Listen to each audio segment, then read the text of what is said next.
Quando morar é um privilégio, não é só um direito, é um dever. Olá, eu sou o Guilherme Boulos e hoje, nessa coluna da Mídia Ninja, nós vamos falar sobre a reforma trabalhista. Tem gente dizendo por aí que essa reforma é para modernizar as relações de trabalho no Brasil. E que quem está contra ela são sindicalistas, que querem manter seus privilégios, preservar alguma boquinha. Será mesmo que essa reforma não afeta em nada a você? A reforma trabalhista altera mais de 100 pontos da CLT, que é a legislação do trabalho no nosso país. Vamos ver agora 5 deles.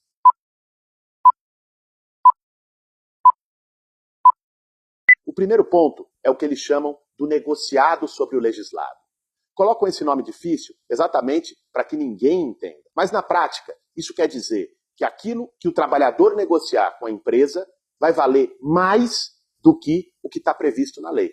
Por exemplo, temas como a jornada de trabalho, a redução de salários e o parcelamento das férias vão poder entrar nesse balcão de negócios. No caso da jornada de trabalho, hoje a jornada máxima é de 8 horas. Acima disso, tem que ser hora extra. Se isso for aprovado, a jornada vai poder chegar a 12 horas sem hora extra. Mas alguns poderiam questionar.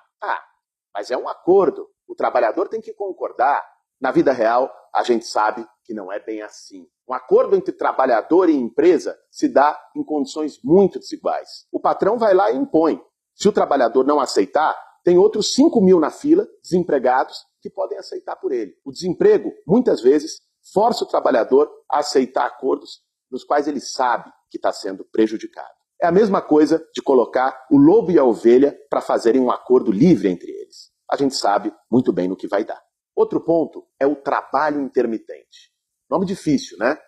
Na prática, isso quer dizer que as empresas vão poder contratar os trabalhadores num contrato por hora. O trabalhador vai ficar lá, à disposição da empresa, e vai ser chamado se houver trabalho. O problema é que ele só vai receber por essas horas trabalhadas. Isso é uma precarização brutal do trabalho, que vai reduzir salários e piorar as condições de contrato de milhares de trabalhadores no Brasil. E tem mais. O projeto ainda dificulta o acesso dos trabalhadores à justiça do trabalho. Aquele trabalhador que se sentir lesado em seus direitos vai enfrentar muito mais burocracias para poder se defender.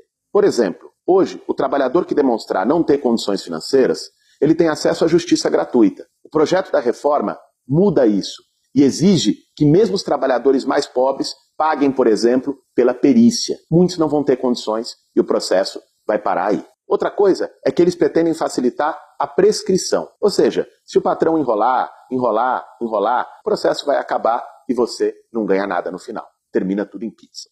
A reforma trabalhista mexe também com o direito das mulheres. São 2 pontos. Um deles é o padrão de vestimenta. Isso quer dizer que a empresa, o patrão, vão poder definir como os trabalhadores e as trabalhadoras vão se vestir dentro do local de trabalho. Não precisa muito para perceber que isso vai ser usado como forma de assédio moral, machista contra as mulheres. Se o chefe não gostar do decote, do tamanho da roupa, ele vai poder simplesmente chegar e proibir. O outro ponto faz lembrar as condições de trabalho do século XIX.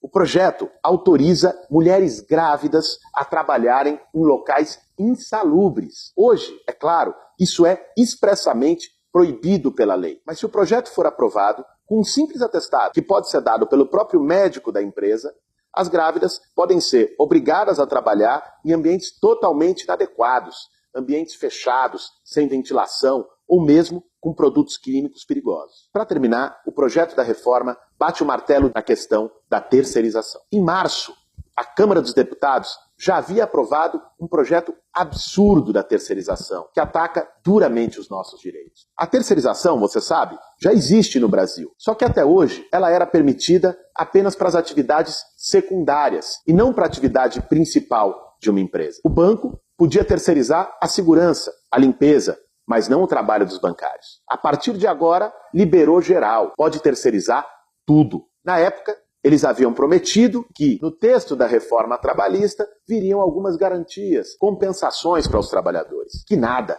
Essas garantias foram quase nulas. Na verdade, o projeto da reforma trabalhista apenas reafirmou o que já estava no anterior. O pacote da terceirização ainda inclui a possibilidade de contratar o trabalhador como se ele fosse um pequeno empresário, um PJ. pessoa jurídica. O problema da contratação como PJ é que o microempresário não tem direito a férias, a 13º, a rescisão, as várias garantias que hoje a lei assegura para nós. O libera geral da terceirização é, na verdade, uma destruição geral dos direitos. Com tudo isso, a gente vê que não é uma reforma trabalhista, é um desmonte.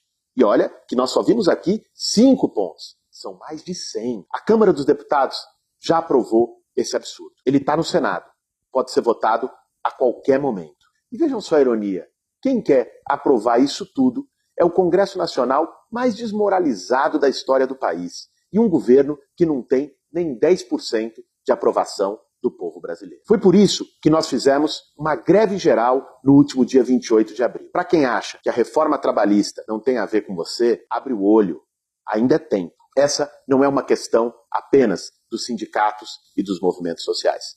Tem a ver com todos nós. Vamos às ruas. Não deixe que tire o seu direito.